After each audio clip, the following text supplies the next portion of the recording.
Just like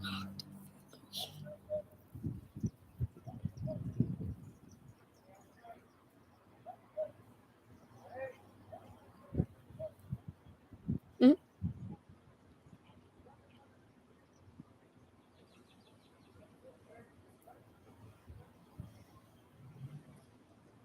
Is he holding?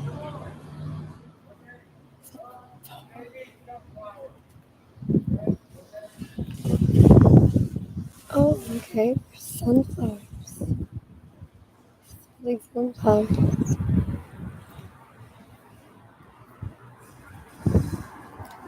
We still love this neighborhood.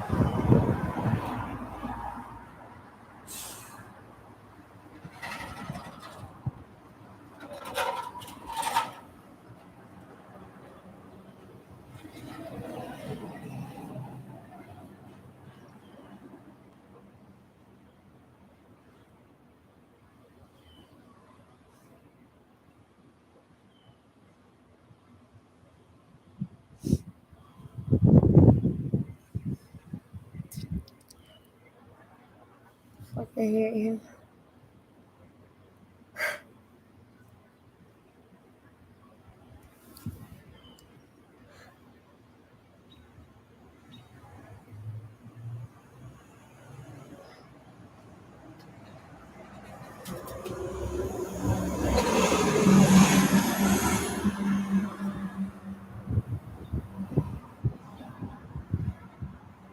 Fucking just pulled over to make a phone call. Whatever.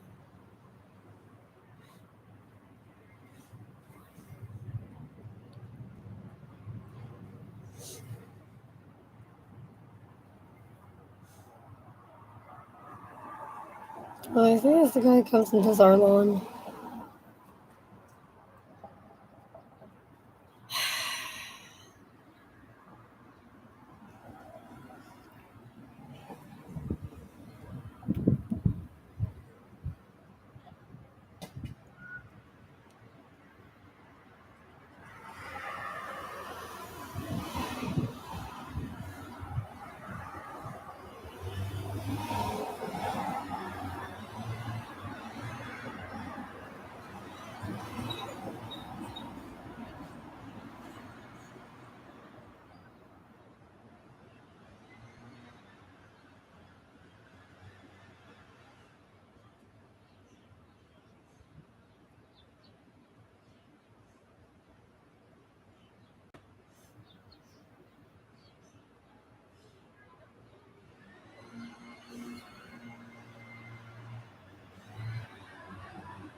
Mm.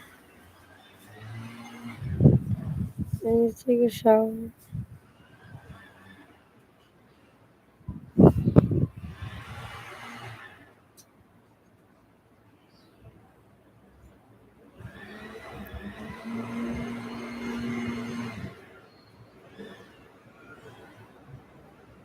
I'm sleepy.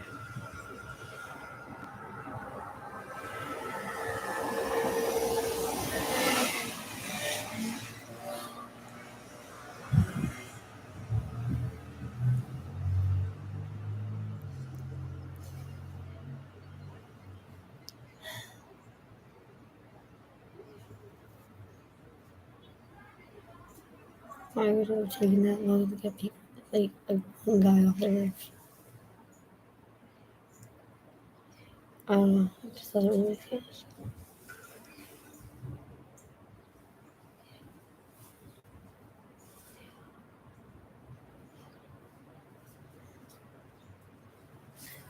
God damn it.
to shower so bad.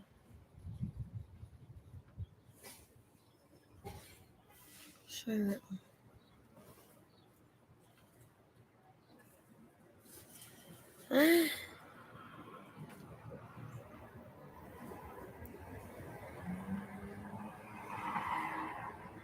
Okay.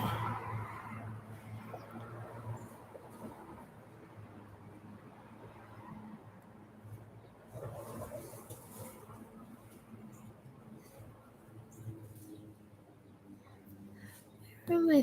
Where do you think I'm located?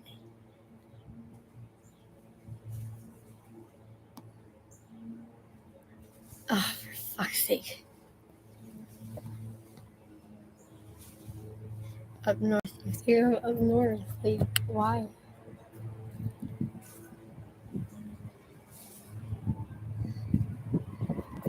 Ugh. Okay. I give up.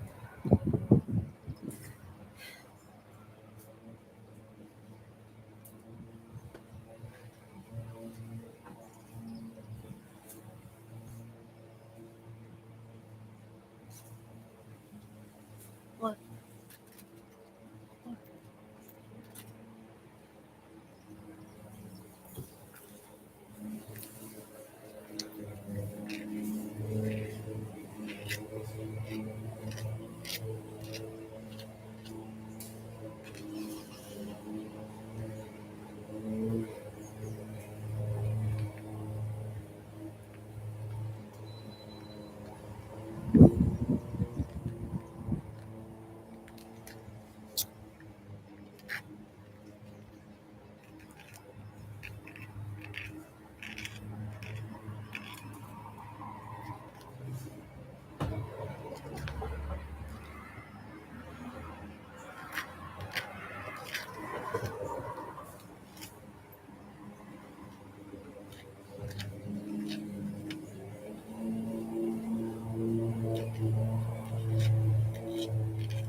Quick question.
No, the package.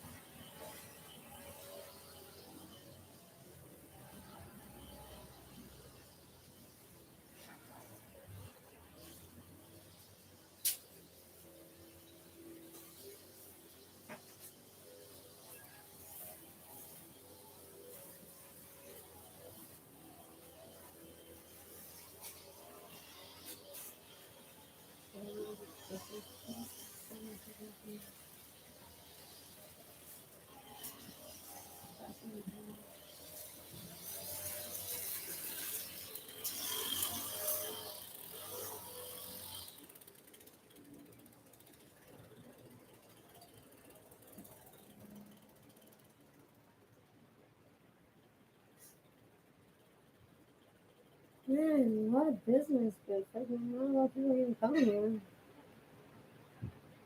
Text message after text message, and no one's coming here. Bizarre, isn't it? You didn't even pick up your order. Now it's like 5 o'clock, so you can't go now. Right? Yeah, that's right.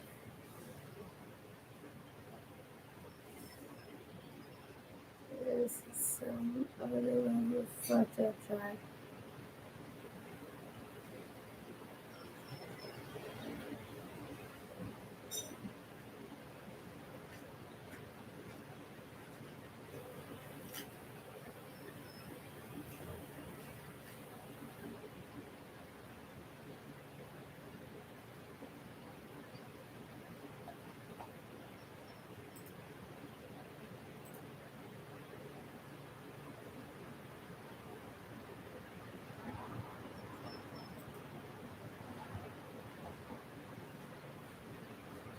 Alright. Okay? Okay, Boogie?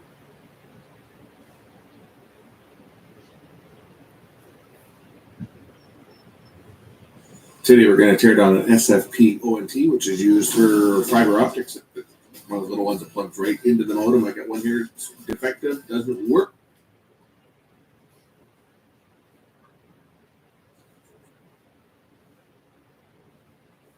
This is a Nokia ONT. This is what connects the fiber network to your home. This is a brand new unit that was defective.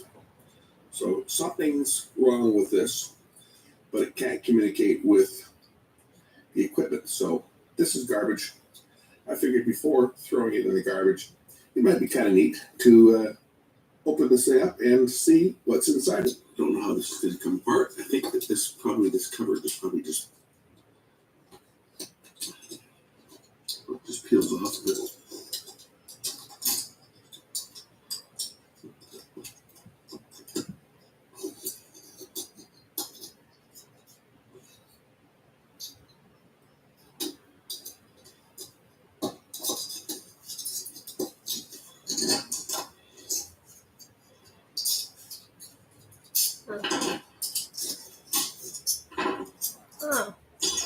assembly board.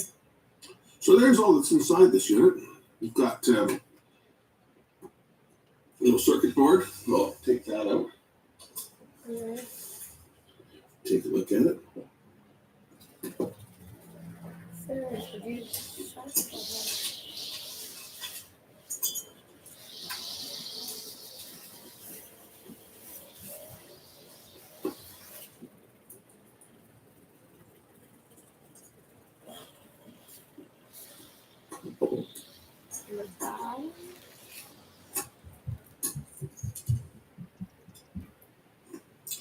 And a couple of chips on the back side here. A little thermal pad because these things do produce a fair bit of heat.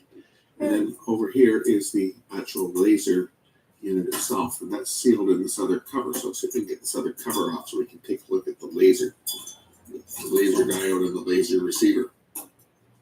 Because there'll be two units here that are multiplexed together onto the same file. There's the top off. Okay.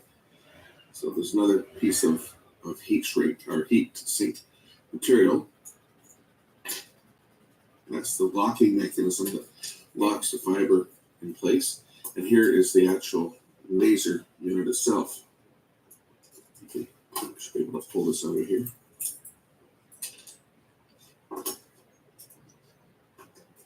Holy shit.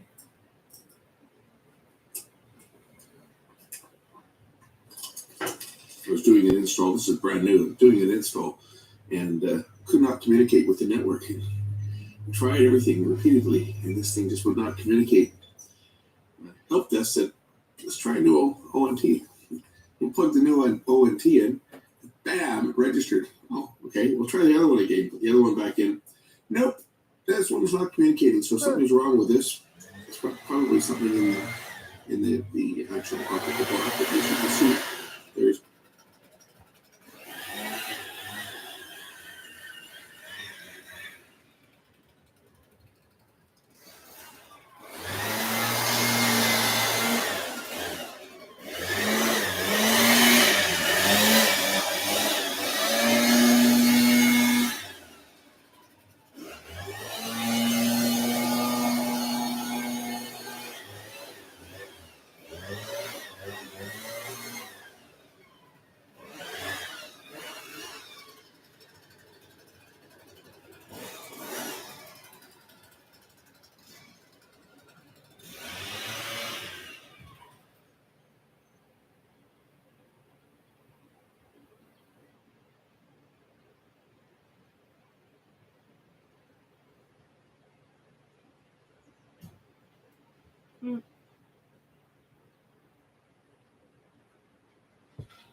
Yeah.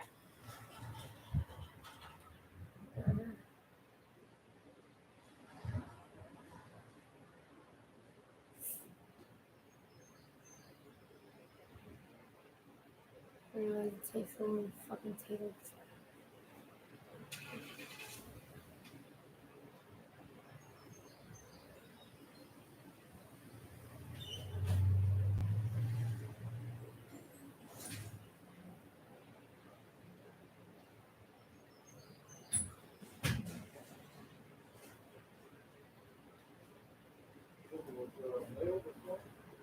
Sorry, what? The mail? Yeah? This morning you said it was mail? Yeah. It's right in your office. Oh,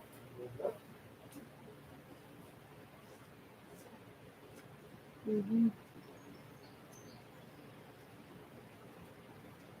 This thing right there.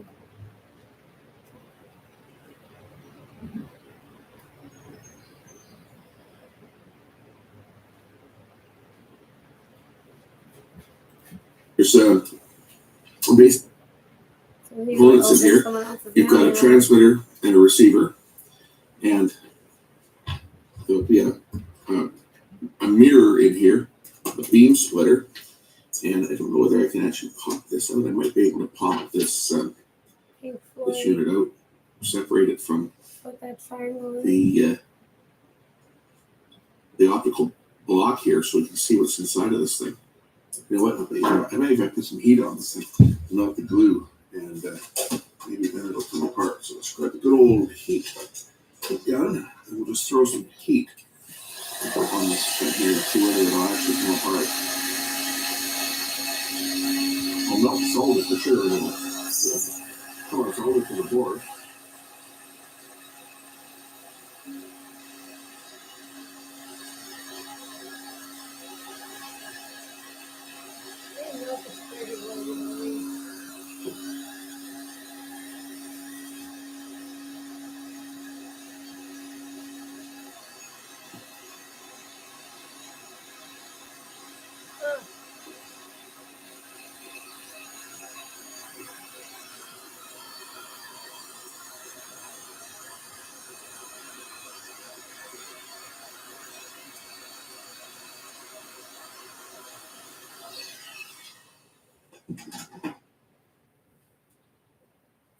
This is going to be pretty warm now.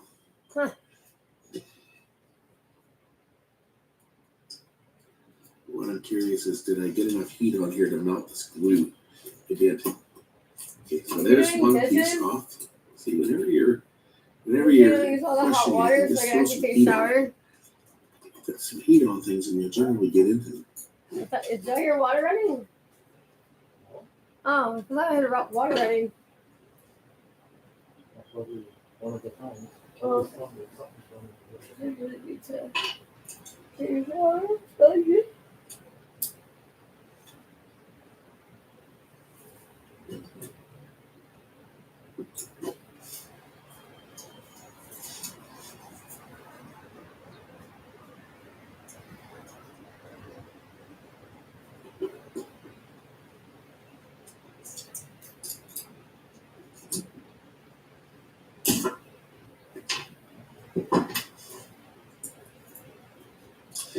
That's cooled down a bit now.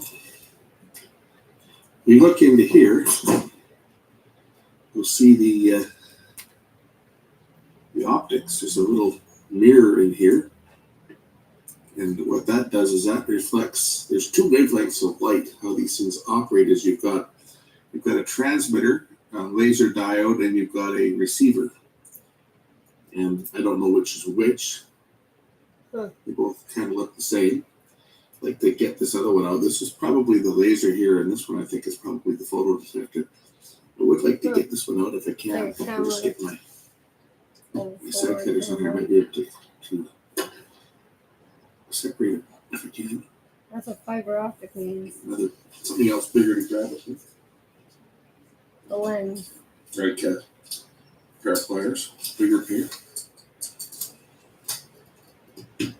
See if I can get this out of here, whether it's just press fit too tight.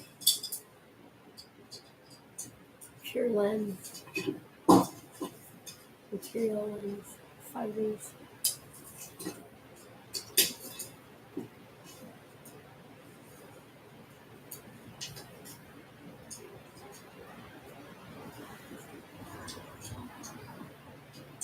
Okay.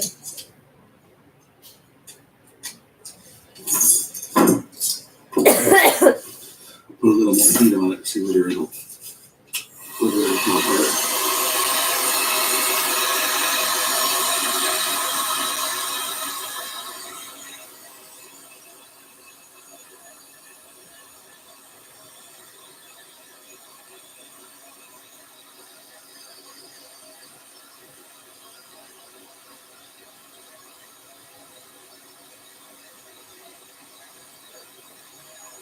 Easy.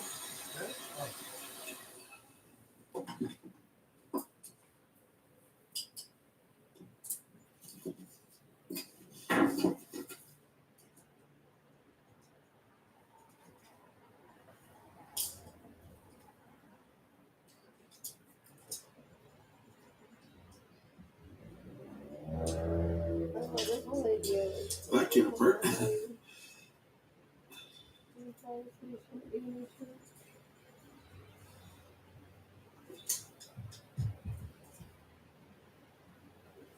So false.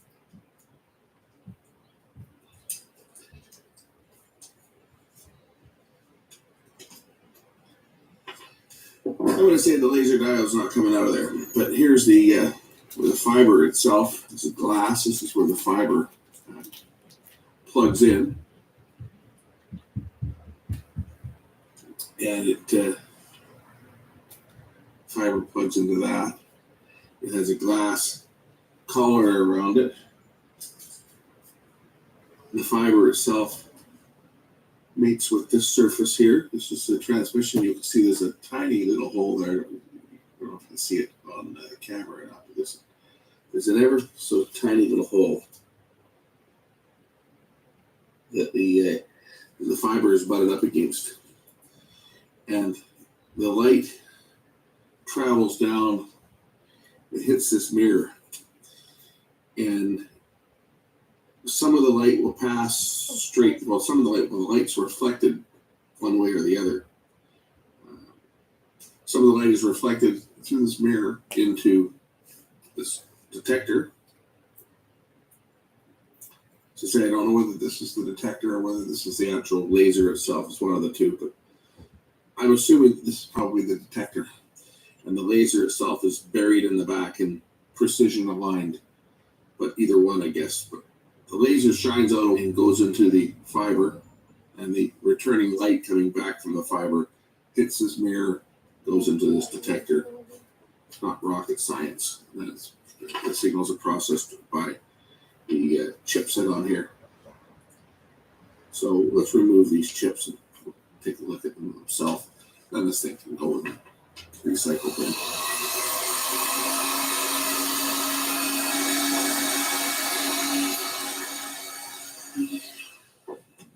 This will be hot enough now to remove these chips. They're BGA type chips. Remove them like that. Same with the one on the other side. In fact, this whole board is hot enough now that all these components just easily just come right off. My dad's touching me. Hey, Dom, come here. These are little BGA chips. That's all there is to this thing. That sounds like a ball. A couple little heat sinks here with the heat sink gel pads to transfer the heat away. With silicone Really funny. gel pads. Super A worth little it. metal case. That's why these things get warm. This is being inside the modem. This part's sticking out. But these things get quite hot. That's the reason, because they have a nice heat sink on them, bringing the heat away from the board. Anyway, that's Oh, there's all four. there is to it. You can take a look at these chips. I'll get a close up and see what the chip numbers are that are inside one of these things. Little transistors here. Ah, This sorry. was like an S735NNNJ9. And then this other chip here, it's probably memory. Whether it's 25L, 120, 128, either way is awkward 35. and uncomfortable. And then there's this other one here. What is this one? I'm sure one of these is probably memory. So, W9751G6KB251 talk like this. Winbond. That's the three chips that are inside one of these things. Anyway, that's a look at a Nokia SFP ONT. So this stuff's all now going to go into the recycle bin and get responsibly recycled. Hmm. Thanks for watching. You're welcome. Actually, you know what? I go ahead and subscribe. Today we're going to tear down an SFP ONT, which is used for fiber optics. That one of the little ones that plugs right into the modem. I got one here. It's defective, doesn't work. It's going in the garbage. So let's take it apart first and see what's inside. This is a Nokia ONT.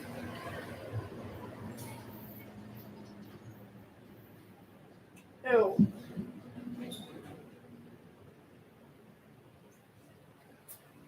Yeah, I'm the one who's killing the planet.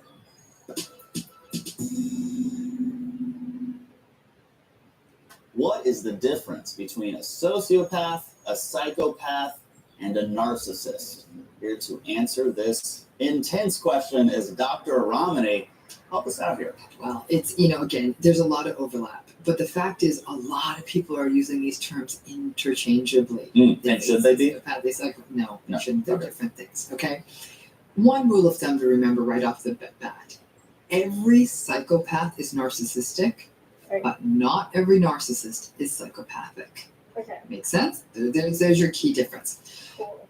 A narcissist is somebody who lacks empathy, is grandiose, is entitled, is constantly seeking validation, is arrogant.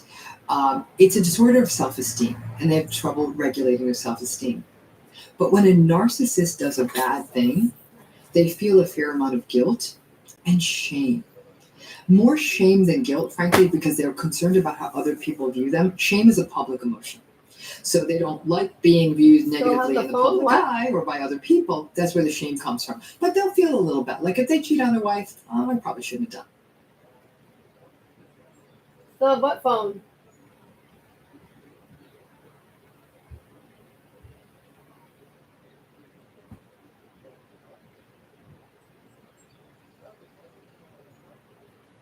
Really?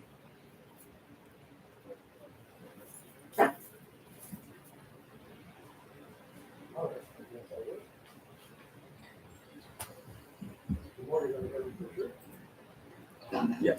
Psychopath. They're all of those things, except no guilt, no shame. They don't feel remorse when they do something bad. So they're great You didn't fucking have to. serial killers, hired assassins, people who are going to go in and literally sort of gut the business. These are your guys. I don't care who gets hurt. They say that and they mean it. Okay, Yeah, Warner it's on my Bros. is like, I message. hope no one gets hurt. Okay. The difference between Oh, a they really psychopath and a contact me. sociopath No, is the come one here. where most You're people about get to confused, because the sociopath is a lot like the psychopath. They do bad things and they don't care. Okay? Here's the key difference. A psychopath is born and a sociopath is made. Okay, that's the key. So a psychopath, in fact, we know in the research on psychopathy, which has also been called antisocial personality disorder in our diagnostic manual, these are people who are actually believed to have slightly different autonomic nervous systems. Our autonomic nervous system is actually that part that holds our sympathetic nervous system, which is our fight or flight system. So when our autonomic nervous system for a normal person gets charged up, which it would if we broke a rule, if we did something embarrassing or rude, if we ran through a red light, our heart starts racing. We sweat. Our That's fucking so funny. because we're afraid of the consequence. A psychopath doesn't have that same kind of. And I was someone who was brought up with zero consequences. I was grounded once, and it was I grounded myself for a whole weekend. Because I forged my mom's signature and got caught. Dumbest thing I've ever They don't done. feel that. So do they get stressed? No, not in the same way. So if they're driving, Mhm. because if I'm driving and I see police sirens coming behind me, I mean, it is a full on, oh my gosh, I can't believe I'm going to get pulled over. But a psychopath would see that and go, oh, I'm going to get pulled over. Rules could be. They could have a dead body in the trunk, and they wouldn't. They wouldn't. And so they pull over, they get the ticket, and they don't care. No, they don't care. And they pay the ticket. Maybe not. They'll even probably get an attorney to get them off, or say, yeah, my understanding of your state laws is you can't really be doing this, and they'll be, this can be. And this is a difference in their They're actually their how their makeup. nervous systems are wired, and their brains are. There's actually been interesting That's why I research don't like done going with cops. PET scans where you can see brain function. I I'm expect looking them at not to just have to a whole clarification, not personality. pet like dogs and cats, PET scans. Yes. On emission tomography Yes. scans of the brain, which Or show use brain common sense of functioning, if any you will. kind. And what they see is that the section of the brain that serves empathy, that doesn't naturally light up in them. And you can actually teach them to be empathic for a minute, but it doesn't last. A lot of psychopaths who commit violent crimes end up in jail, and the ones who commit more like white collar crimes, I guess they end up as multi-billionaires. because they're willing to do really, Funny. really rough stuff in their business and get through like a cartel Super duper leader or funny. something like that. Call for the killings of other people. Now, their interesting counterpart are the sociopaths. Psychopaths born. They tend to, the belief is that they may very well have, this might be genetic. In fact, psychopaths often have fathers who have lots of antisocial tendencies. Now, how much of it is learned, how much of it is genetic, it's a little bit harder to suss out. But we do see that there is that difference in your true psychopath. They also tend to be have really glib, shallow charm. They tend to be really intelligent. That's why they get away with stuff. If they So were, they've learned behavior to assimilate Yeah, into it's like a society. saddest Oh, yeah, fucking But story. it's all a facade. it's all of a sudden they're so charming. So if they're born this way, would a Got 3-year-old then raped not and get stressed fucking out if they abused got by priests scared? and So nuns and shit. that's incredible. So what Mom we was a see when we crack whore. diagnose They antisocial want 'em. personality disorder, which is sort of our diagnostic equivalent to being a psychopath, in order to get that diagnosis, you Every have time to have shown a show pattern up, prior to the run age away, of fucking 15 show up of to things find her, like she's like, why are truancy, you here? I don't know violence why you're towards other away. kids, stealing, skipping school, and not felt bad about it. setting fires. They just do it. They don't care. Yep. And that before the age of 15. Because so they're it's a allowed to get away long-standing with saying, pattern. why did you do that? I don't That's know. what makes us call And them a you just psychopath punish for them, having and that's the antisocial end of it. personality. Now, This is different than sociopathy. Yes. Okay. I don't know is not an They answer look in a my lot home. like the psychopaths. The difference is they You were know why you made. did it? So You have this, to say some why you did examples it. here. The kid who grows up in a Because I was really, a really, teenager. really, really rough neighborhood and learns Yeah, criminality to get inconsiderate. by, or learns to be a bully, or like gets involved with sort of like the wrong kids and uses a lot of muscle because that's survivalism. But it's not necessarily always comfortable for them. They just learn it. It's the person who grows up with a father who teaches them the business and teaches them how to break the rules. Yeah. He may But they don't. Would they start sweating and have their heart race if they got pulled over? They might. They may not feel so good about it. They'll be a little bit more uncomfortable with it, but in time they learn it. Do And they feel empty, though? it's almost like they Even get whether or not trained they in get not to being that as part. aroused by it. Listen, if you broke enough rules, if you lived under certain conditions of lawlessness long I enough, you never got adjust to to that new break world any order. rule. That's what the sociopath does. Mm. And I so get in they're the trouble person, for someone said he walking was my actually a dog great off kid leash. until he got to high school. And then it seems like he got in with the wrong kids. That feels more like the Or sociopath. jaywalking. Okay, that's almost like a training that might happen within the family, within their community, within even the job they get. Some cases even within some form of military training. Oh Have yeah, you that's why I had realize now. That's why I got sociopaths bullied out and of that job psychopaths as because I was clients? asking too many They fucking don't questions. tend to come in for therapy. They don't see any benefit to it. The only Because time I'm not you an would tend to opener see nor my psychopaths or closer. sociopaths come into I went therapy to with the any SEO consistency department. is if There they was were no court ordered. SEO department. So I thought you were going to say couples therapy. no, God, no. It's because they're court ordered. So Only the judge worse, will like make that 3 a other fucking condition of telemarketing release kind of thing, scams. or All they're within telemarketing is a prisons and fucking jails scam. and getting some treatment in Somewhere. there. This is so incredibly fascinating to me. If a psychopath goes to jail, he isn't upset about going to jail? It's in some ways it becomes a cost of doing business.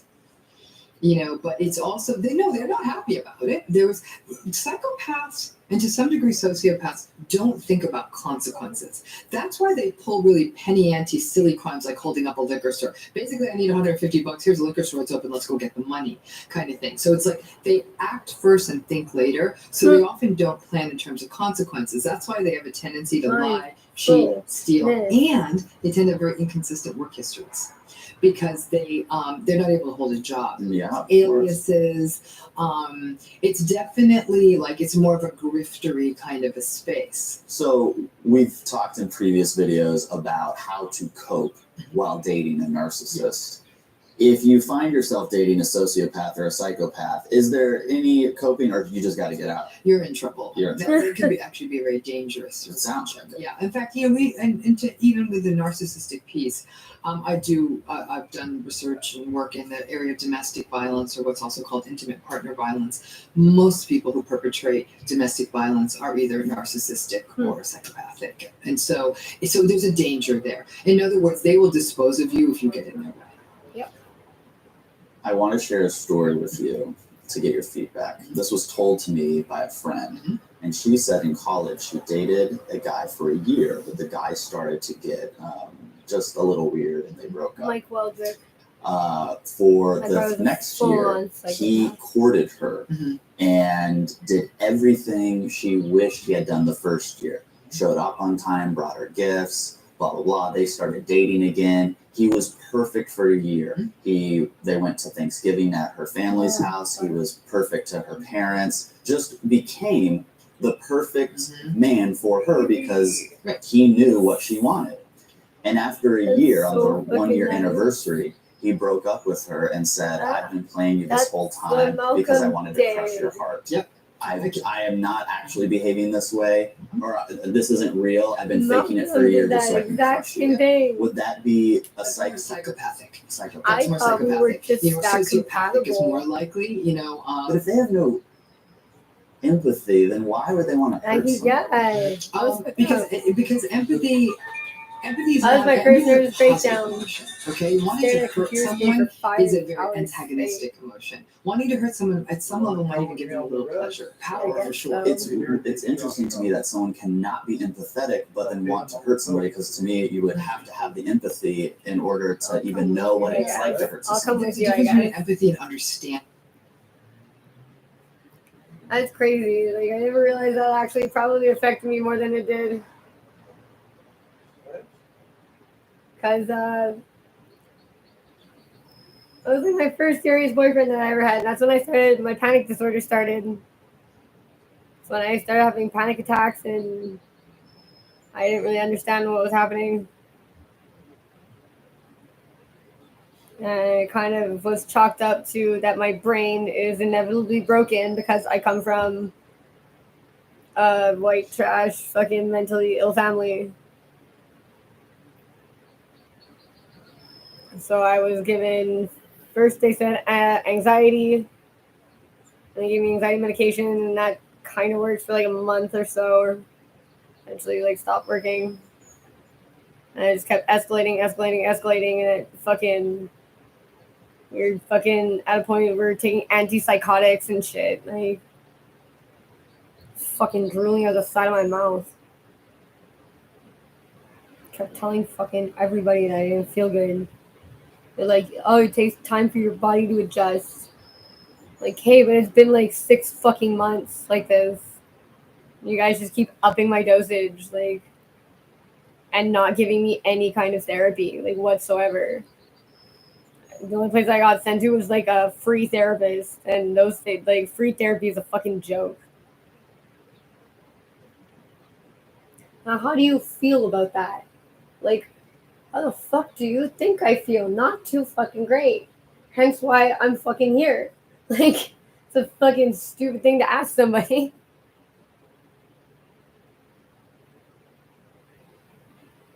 Mostly fucking people doing their status trying to get their hours in and shit.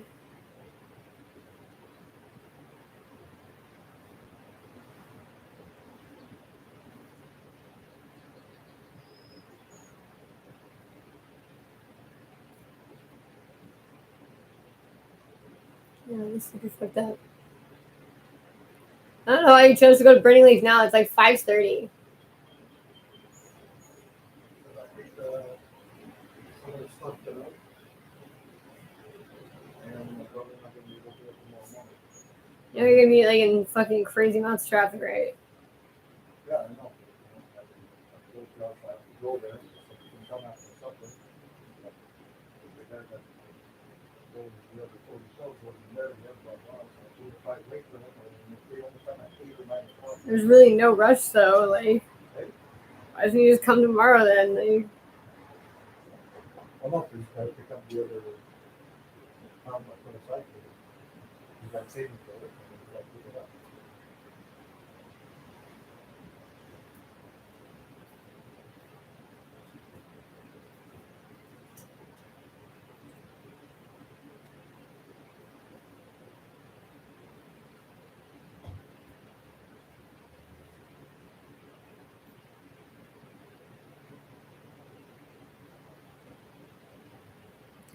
I guess it's a good thing. Apparently, Dr. Campbell's retiring, actually. My mom's like freaking out.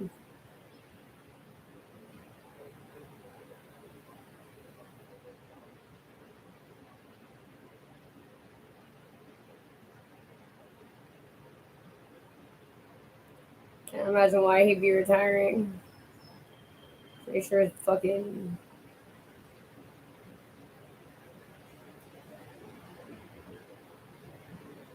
Kids are at college. I guess they're probably at university.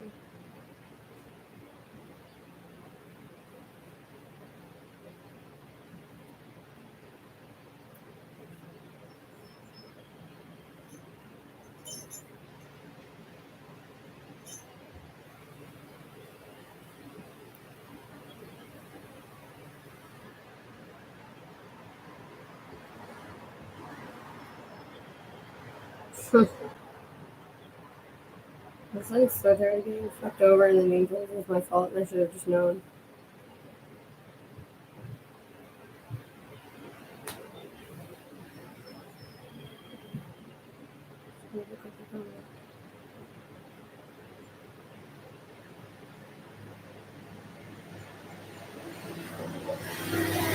What?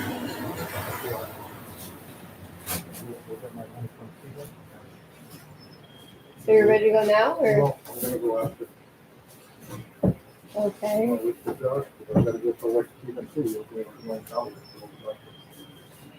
And we sent a finish on that half an hour, so instead of going crazy. That's what. Take calls, I'll just have to look.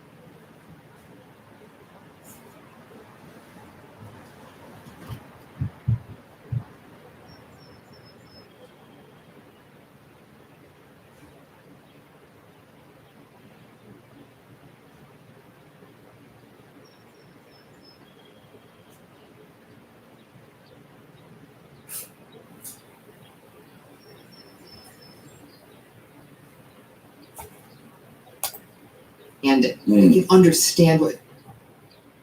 It's like that's why That psychopaths makes make great sense. salesmen, because they understand a person. They can read a person and immediately say, "I got his vulnerability. I'm going to make him buy a car." Psychopaths are great salesmen. Some salesmen for cars, timeshares, all that stuff where they're upselling and almost taking advantage of someone sometimes, making them take on more money and cost of something than they really should. But no, it's that he was able to be superficially charming. Psychopaths and sociopaths and narcissists make great chameleons. They're definitely able to change the situation to get what they want. And psychopaths in particular and sociopaths they view the world as an instrument to fulfill their desires.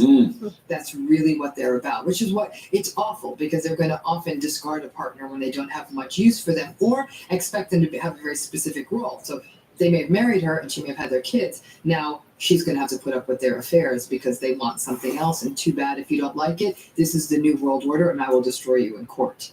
It's that kind of thing. That is insane. Yeah, it's chilling. I want to leave it right there. I have learned more about sociopaths and psychopaths than I ever thought possible. Make sure you check out as well our discussion about narcissism with Dr. Ramani. Thanks again for being here.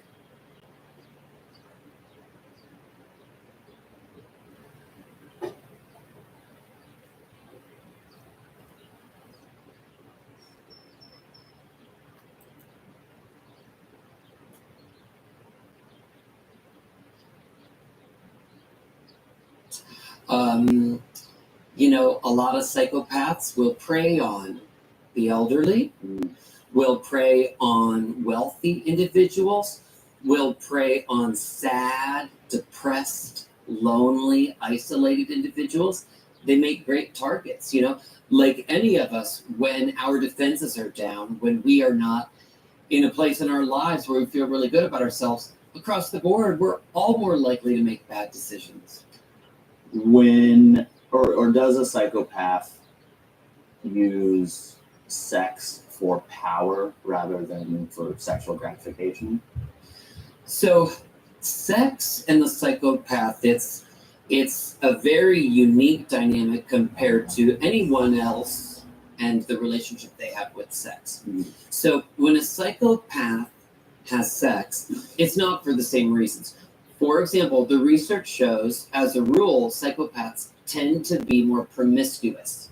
They tend to have more and shorter romantic relationships. Psychopaths will be motivated to have sex for any of the following reasons. Boredom, because psychopaths, their central nervous systems seek the thrill, the rush. So psychopaths may seek sex, no matter if they're married or whatever, because they need the rush to defend against the boredom. Psychopaths may pursue sex as a means of getting something.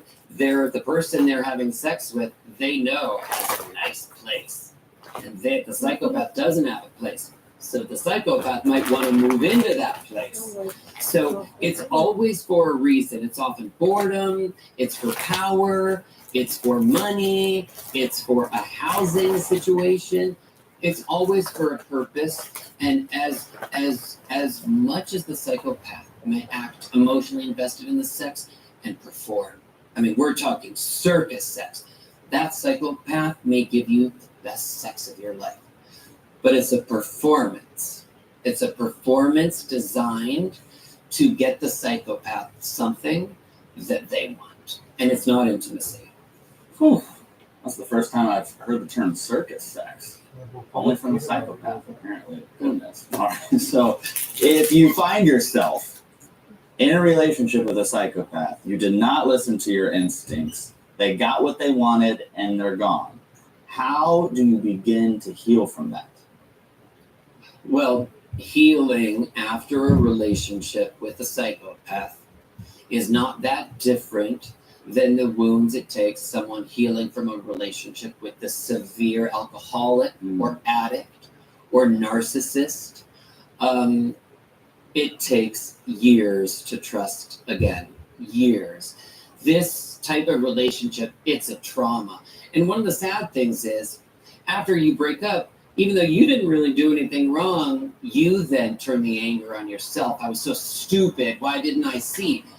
You tell people so-and-so turns out he was a psychopath. Do you know how many people will actually look at you but not say it and think like, you didn't see it? Yeah, no. So it's many years.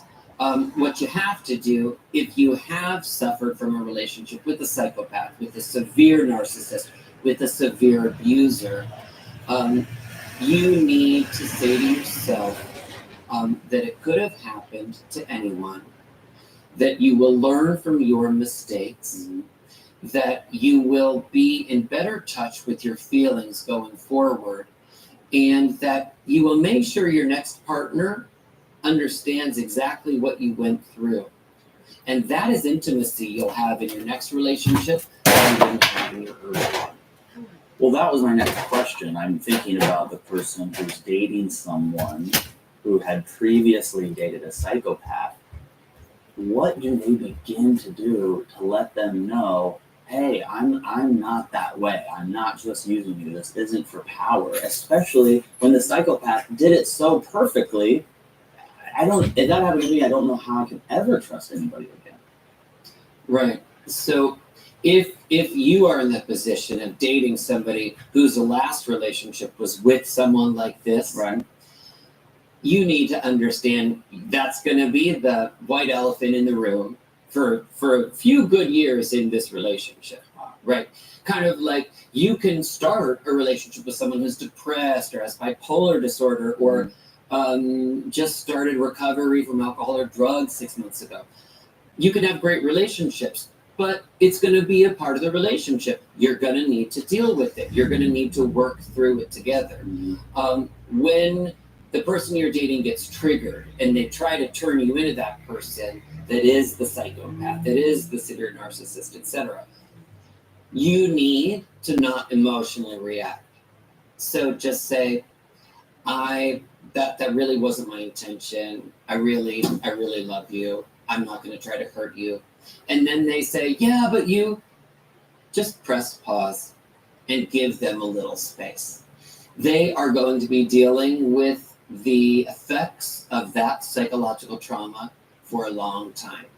So you're going to have to deal with some of it, but it's not your job to deal with all of it. And for you to get too involved or react to every single piece of it, you're going to get dragged down. It's not going to be good for anybody.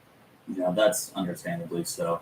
Well, truly fascinating, and I'm sure a lot of people will be a little more aware next time someone comes and starts to flirt with them when they're out and about. In our next episode of our personality disorder and relationship series, we're going to discuss with Dr. Myers what you can do if you find yourself obsessing or fixating consistently on a person or even a thing, and his one quick hack to help you mitigate that. Dr. Myers, thanks for being here. We'll see you next week.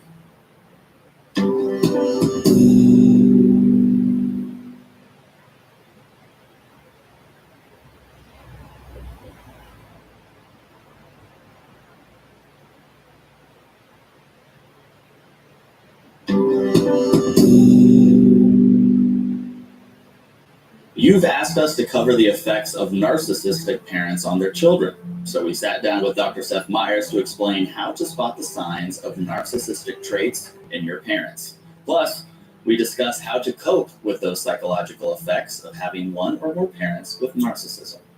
All right, now narcissism may be one of my favorite, for lack of a better term, mental health topics. What is narcissism? So narcissism is a personality disorder. The official name is narcissistic personality disorder. It involves a few central criteria. Okay. An overinflated, overt sense of the self.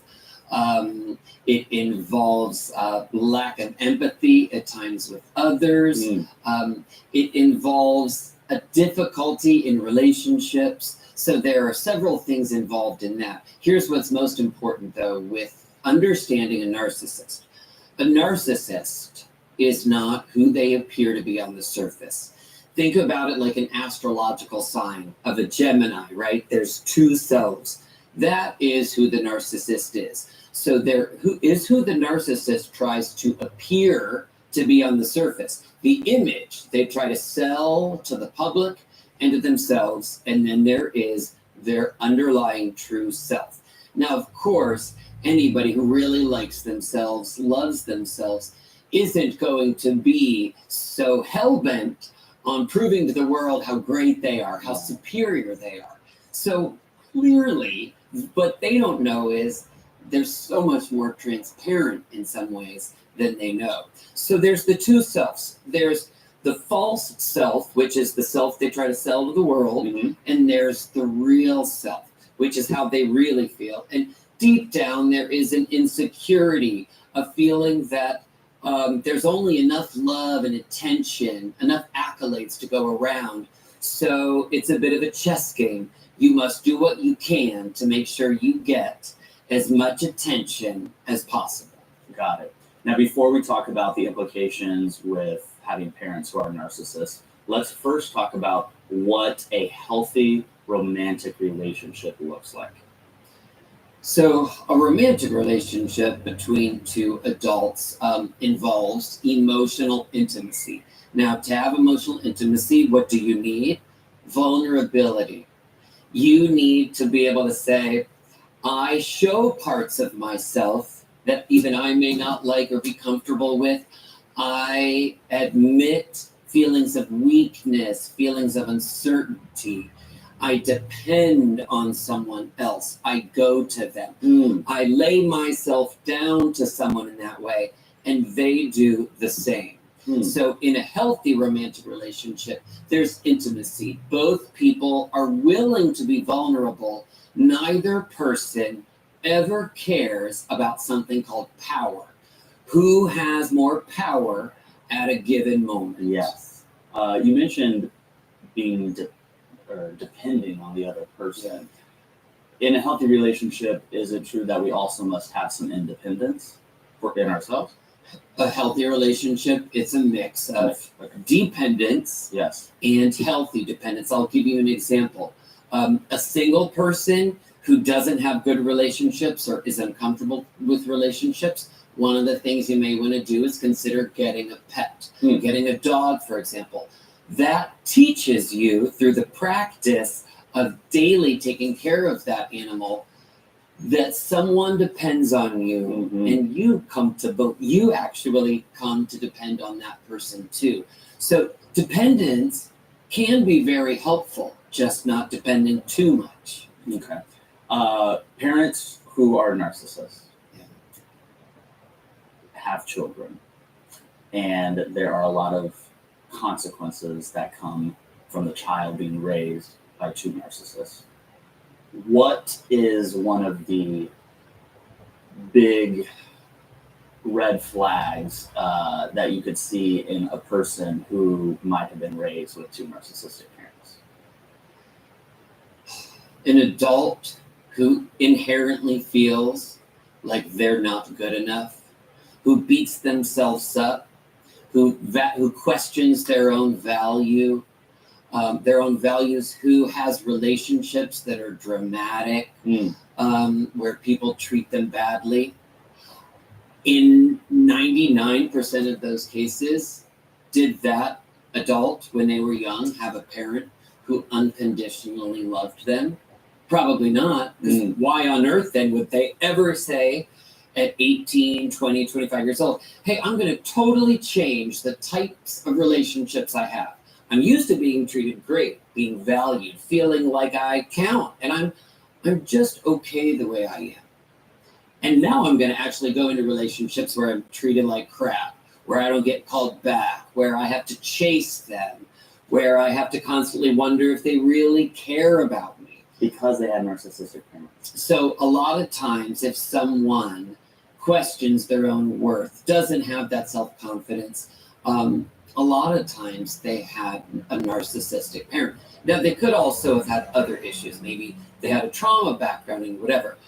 One of the hallmarks of someone who was raised by a narcissist is the overachiever who is telling themselves, if I achieve this, that, and the other, then finally I'll be good enough. Is it common for narcissistic parents to raise narcissistic children? It's a great question. So, what a lot of the literature says is kind of depressing for children who are raised by narcissists, which is that if you are raised by a narcissist, you too may take on some of those narcissistic qualities. Mm-hmm. And it makes perfect sense when you think about it, right? In a parent relationship, that's the closest relationship a child has with really anybody, and that the degree to which a child depends on a parent. So they are figuring out all kinds of things in that relationship. So it makes sense then if a parent treats a child in a certain disrespectful, dismissing, unloving, negligent way, that later in life that person would do the same thing to somebody else in a romantic relationship. So they might behave narcissistically Of in a course. relationship, and they also might seek out somebody who is a narcissist. Right. And think about it this way, Kyle. They should, right? That's what they That's were what they told. know, right? That's the narcissistic parenting program that they were taught. And they were the best little students in the world, right? So here's the thing. What is one thing that can break the cycle? Yes. Raised by a narcissist, you don't want to be a narcissist too. Get therapy. Get therapy, and that will help you gain some self-awareness. It doesn't need to be just therapy, though. It can be getting educated. Simply going online and doing searches for what is the effect of a parent who treats a child badly, right? Mm-hmm. So just getting educated. Could be a relationship you have with someone at the church. Mm-hmm. Could be a coach that you develop a close relationship with. But the really sad thing is, and it's just sad all around for a child who is raised by someone like that, because it's conditional. They understand from the beginning, don't get too cocky. You're not just gonna be loved. That's not a part of the deal. Now, you will be loved if you meet these various stipulations in the contract. Here's why that is important. Earlier, I was talking about the narcissist's two selves. There's the false self, the self they want everybody to believe. They even try so hard to believe themselves. And then there's their real self. What that means is, to the narcissist, image is everything. Mm-hmm. So when a parent has a child, what does it mean that child is? The child is what we call a narcissistic extension of the parent. So that child fails in school, that child doesn't live up to the image the parent wants the overall family to represent, Mm-hmm. the child will be criticized, shut out, frozen out, Mm-hmm. dismissed, disowned. It's really sad, but at the end of the day, it's not a tragedy as long as the person who was raised like that talks to friends, is honest about their feelings, because objective people will give them feedback. Hey, what the parenting you got, it was messed up. It wasn't right. See, the child who was raised like this, they don't have that healthy editor. Right. They were not allowed to be angry. Right. They were not allowed to be resentful. Or screw up. That's right.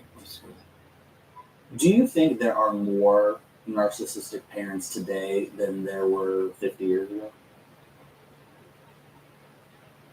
Well, in terms of generations, I would say that, we talk about millennials these days, right? The attachment, the obsession, the attachment to electronic devices. Mm-hmm. It's a very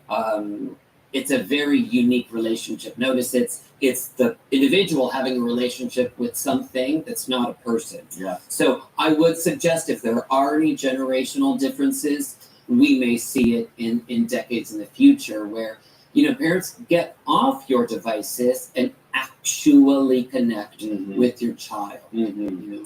When someone's watching this and they think, I just had the realization that I likely had narcissistic parents, and they are going to seek treatment for themselves or reach out to, like you said, friends or coaches to get honest feedback. At any point, should they go back to their parents and address it with them? Well, again, that's a really good question, but the question gets to the root of one of the hallmarks of narcissism, which is narcissism means there will be no self-awareness, no accountability. Right. So I'm your narcissistic parent. I just make you feel like you need to do what I say. You need to be better. You can call me out on things I've said or done. I will never take ownership of it.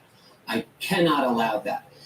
Now, what's happening underneath it all psychologically is the narcissist, this is unconscious. They have fought for so long to build up these strong defenses.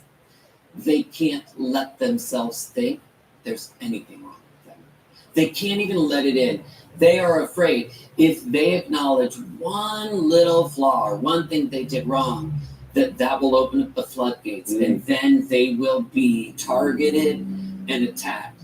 What's so sad is narcissists are not evil people. Narcissists, they were actually victims too. Mm-hmm. Someone taught them that in close interpersonal relationships, there is something called power. Mm-hmm. What? Mm-hmm. Like, where did that ever come from? But that exists in relationships with people with personality disorders. What does exist, of course, there are differences between parent and child. The parent is the authority, but that's different from the powerful one. Yes. The person in authority also has the responsibility of protecting, of setting aside their own feelings, acknowledging the differences in their child. All these things are absent in the narcissist. But what people need to remember is just because you have a narcissistic parent doesn't mean that they are a bad or evil person. Mm-hmm. I promise you, if you look deeper at the relationship they had with their parents, it wasn't probably so great either. And I want